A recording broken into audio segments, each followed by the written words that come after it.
ഇരുട്ട് നിറഞ്ഞ മുറി. ഒരു തരി പോലും വെട്ടമില്ല. അവിടെ വെട്ടവുമായി എത്തുന്ന ഇത്തിരി കുഞ്ഞൻ വെട്ടം തരും. തൻ്റെ ശരീരത്തിലൊളിപ്പിച്ച ആ വെട്ടം പ്രകാശമായി മാറും.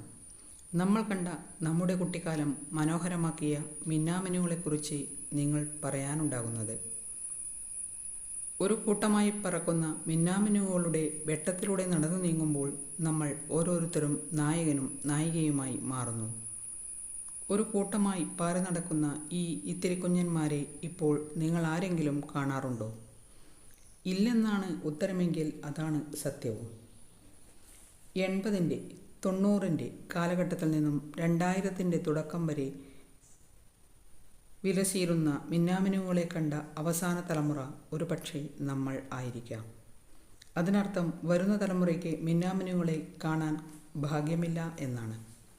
ചിലപ്പോൾ ഭാവിയിൽ മിന്നാമിനുകൾ മലയാളികൾക്ക് കലാഭവൻ മണിയുടെ പാട്ടിലെ വരികളായിരിക്കാം.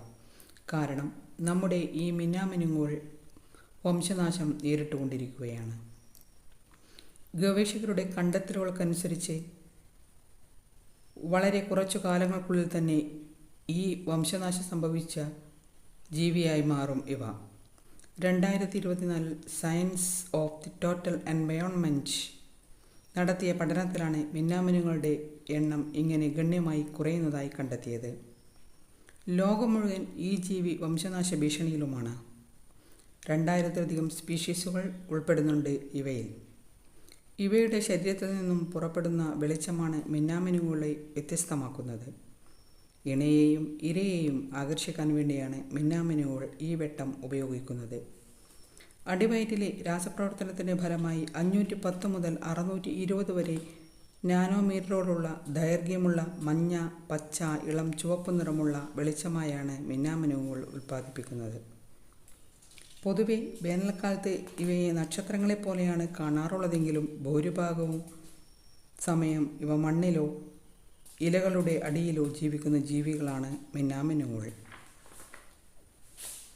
ഈർപ്പമുള്ള ചുറ്റുപാടായ ചതുപ്പുനിലങ്ങൾ, തണ്ണീർത്തടങ്ങൾ തുടങ്ങിയ സ്ഥലങ്ങളിലാണ് മിന്നാമിനുകൾ കൂടുതലായി കഴിയുന്നത്.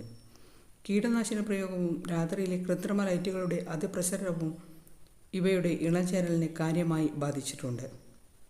എന്തായാലും ഉടനടി ഒരു തീരുമാനമെടുത്തില്ലെങ്കിൽ ഈ മിന്നാമിനുകൾ വരും തലമുറയ്ക്ക് ഒരു പാട്ടായും കഥയായും അന്യഗ്രഹ ജീവിയായും മാറും എന്നതിൽ ഒരു സംശയവുമില്ല.